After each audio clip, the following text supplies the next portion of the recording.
वो हमारा होगा कहाँ से, दूरी से। डिस्टेंस क्या होता है, डिस्टेंस, व्हाट इज़ डिस्टेंस, यहाँ से कहानी स्टार्ट करेंगे। तो डिस्टेंस के बारे में अगर पढ़ रहे हो तो एक चीज़ ध्यान से समझ लो, यहाँ पे सिर्फ और सिर्फ क्या, आपको परिभाषा तो लिखना नहीं है, कंसेप्ट समझना है ना। तो फास्ट वे में चलेंगे विद कंसेप्ट। दूरी का मतलब होता है सिर्फ और सिर्फ पथ की लंबाई, सिर्फ और सिर्फ पथ की लंबाई अगर आप मेज़र कर लो तो वही आपका क्या कहलाएगा, दूरी कहलाएगा। सर डेफिनेशन कंप्लीट करिए। अगर कोई बॉडी गतिमान है, अगर कोई वस्तु गतिमान है तो सिर्फ और सिर्फ उसका पथ की लंबाई देखो कि उसने कितना पथ चला, किस पाथ पर चला, उस पथ की लंबाई को ही हम दूरी कहेंगे। एक एग्जाम्पल के थ्रू, यहाँ पर थे कोई पर्सन ए, इन्होंने चलना शुरू किया इस अलोंग एक्स एक्सिस, तो यहाँ से गए बी पर और बी से गए डी पर, ये मैंने मान लिया डी। तो ज़रा ध्यान से देखना, आपके फिगर में या ग्राफिकल सवाल में लिखा होगा ए से लेके बी की दूरी 10 मीटर, ए से लेके डी की दूरी 50 मीटर, 50 मीटर। और एरो के थ्रू भी समझाएगा कि बॉडी इधर ही गतिमान है, वो ऐसे कहेगा। तो इस केस में समझना बॉडी कहाँ पे चली, एक अक्ष के सापेक्ष। और क्या पूछा, दूरी पूछा। तो ए से बी के बीच वस्तु की दूरी क्या है, पथ की लंबाई 10 मीटर। तो जवाब क्या हो जाएगा आपका, 10 मीटर एक दूरी है ए बी के बीच, ठीक है ना। अगर वही ए डी की बात करूँ, ए से लेके डी तक, तो क्या है 50 मीटर। तो ये जो 50 मीटर है ये क्या है, ए डी की लंबाई है, मतलब ओवरऑल ये ए डी का क्या है, दूरी है।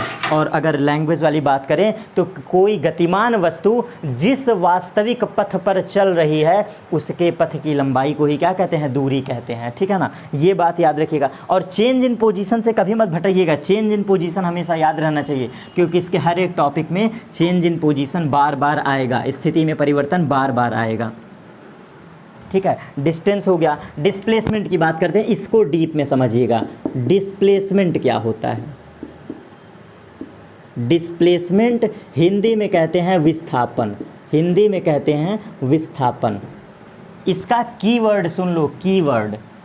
सबसे पहली बात, विस्थापन आपकी कैसी राशि है, सदिश राशि है। सबसे पहला कुछ की पॉइंट बता रहा हूँ, सदिश राशि। अभी डिफिनेशन नहीं है, डिफिनेशन के दौरान कीवर्ड समझाऊंगी। ये है सदिश राशि, वेक्टर क्वांटिटी। अब जरा समझना, इस डिस्प्लेसमेंट के लिए दो सबसे बड़ी शर्त होती है कि जो डिस्प्लेसमेंट होता है वो हमेशा न्यूनतम दूरी होता है।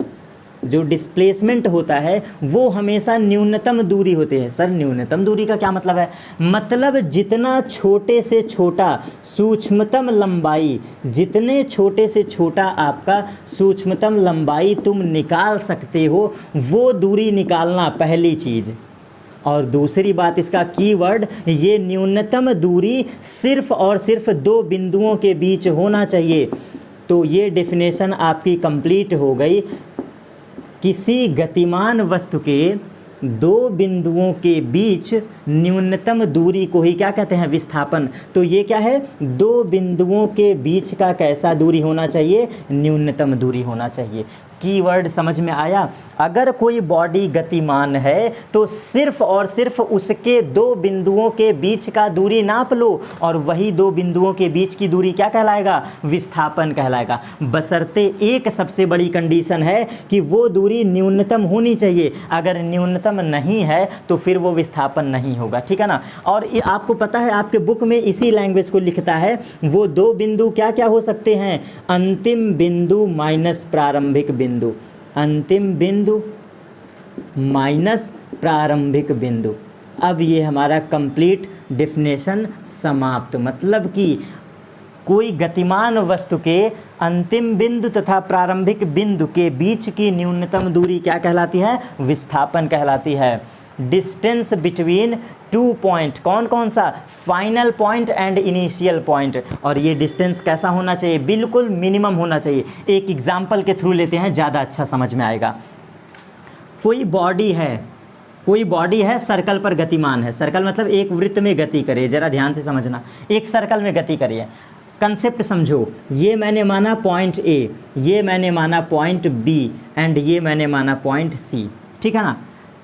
बहुत ध्यान से समझना, मैंने कहा कि बॉडी ए से बी पर गई और बी से सी पर गई। तो यहाँ पे मैं समझाना क्या चाह रहा हूँ, जब तुमसे दूरी कहेगा तो ए और बी वास्तविक पथ की लंबाई किस पर चले, वो वास्तव में इस पे चला ना, तो किसी तरह से ये निकाल लो, ये क्या हो जाएगा, दूरी। हाँ सर, दूरी में कोई दिक्कत नहीं था। लेकिन जब जब विस्थापन कहेगा तो डायरेक्ट इनिशियल पॉइंट को फाइनल पॉइंट से मिला दो। देखो मैंने ए से बी को मिला दिया, तो ये होगा आपका विस्थापन। यही तो मैंने अभी समझाया कि सदैव उन दो बिंदुओं के बीच का न्यूनतम दूरी होना चाहिए। और आपके आईआरटी के सवाल इतने बहुत सफिशिएंट लग जाएंगे। आप फाइनल पॉइंट को इनिशियल पॉइंट से ज्वाइन कर दो, चाहे ग्राफिकल सवाल हो चाहे सिंपल सवाल हो, ऑलवेज आंसर सही आएगा। तो लास्ट का एकदम डायरेक्ट कंसेप्ट सीख लो, अंतिम बिंदु को प्रारंभिक बिंदु से डायरेक्ट मिला देना, वही आपका विस्थापन होगा। और एक बार और समझ लेते हैं,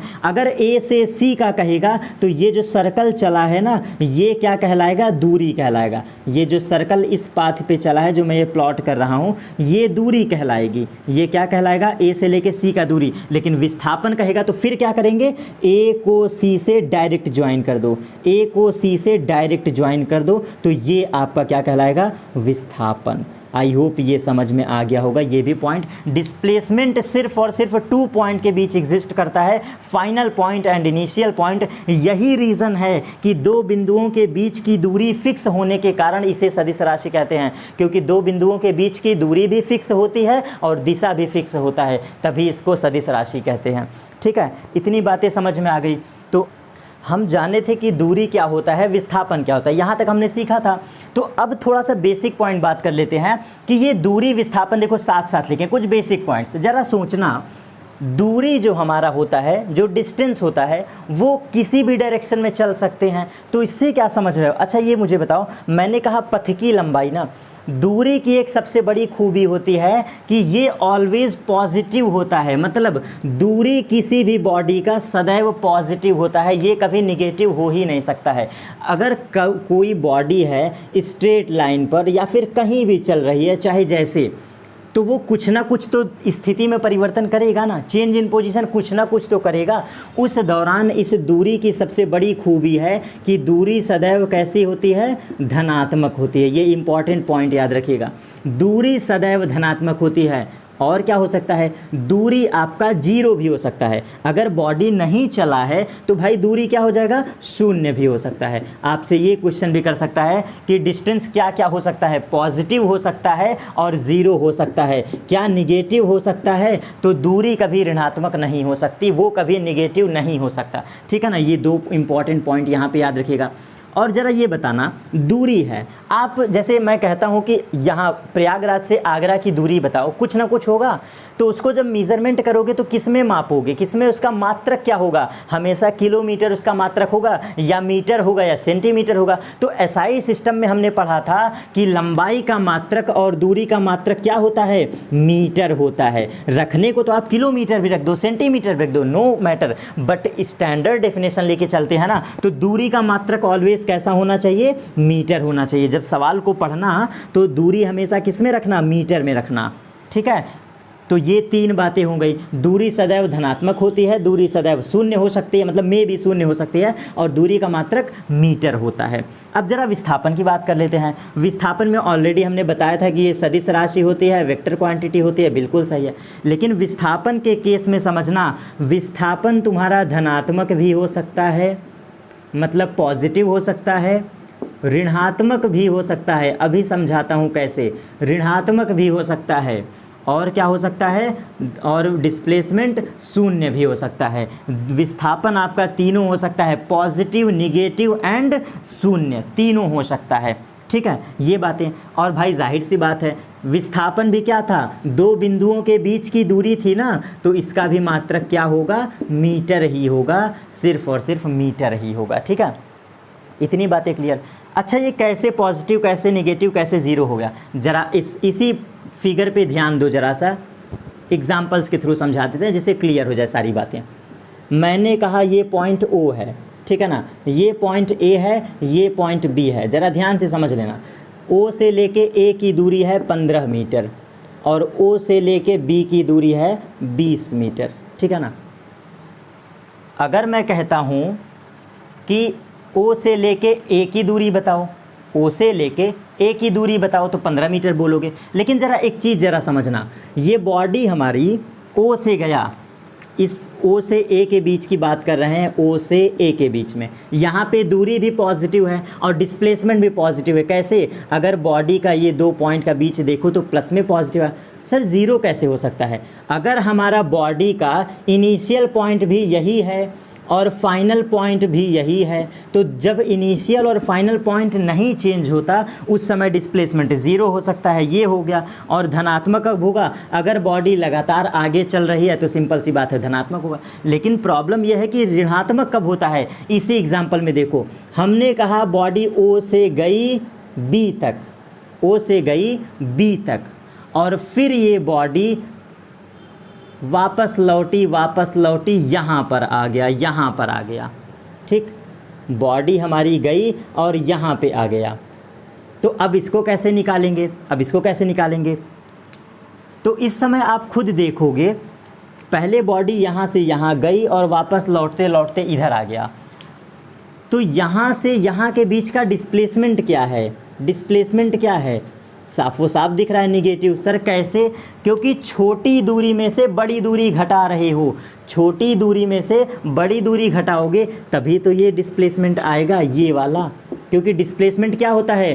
final point, final and initial के बीच का दूरी होता है। तो आप इसको निकालोगे कैसे? बड़े वाले डिस्टेंस में से छोटा वाला डिस्टेंस घटा दोगे तो ये आ जाएगा। इस केस में आपको दिख रहा है जब फाइनल और माइनस इसको डिक्रीज़ करने पे निगेटिव वैल्यू आए, मतलब छोटी वैल्यू में से बड़ी वैल्यू घटा दिए, तो डिस्प्लेसमेंट आपका निगेटिव हो जाएगा। इस केस में मतलब ये तब का केस होता है जब बॉडी ऊपर जाए और अपने इनिशियल पॉइंट से पीछे आ जाए, कुछ ऐसे जहाँ से चलना शुरू किया उससे और नीचे आ जाए। अगर ऐसा कभी भी बनेगा ये शर्त, तो उस केस में ऑलवेज डिस्प्लेसमेंट क्या हो जाएगा? निगेटिव हो जाएगा। ठीक, तो डिस्प्लेसमेंट की संभावनाएं हैं वो धनात्मक हो सकता है, ऋणात्मक और शून्य। और अगर ये सब भी नहीं रिमेंबर रख सकते हो तो सिंपल सी बात सुनना, एक कंसेप्ट है अंतिम बिंदु और प्रारंभिक बिंदु, इसके बीच की दूरी निकाल लेना। अगर वो पॉजिटिव आया तो धनात्मक, अगर वो अंतिम और प्रारंभिक के बीच 0 आया तो शून्य, और अगर अंतिम और प्रारंभिक के बीच की दूरी ऋणात्मक आया तो ऋणात्मक। सिंपल सी बात, ये तो लेवल का कंसेप्ट था और बेसिक ये हो गया।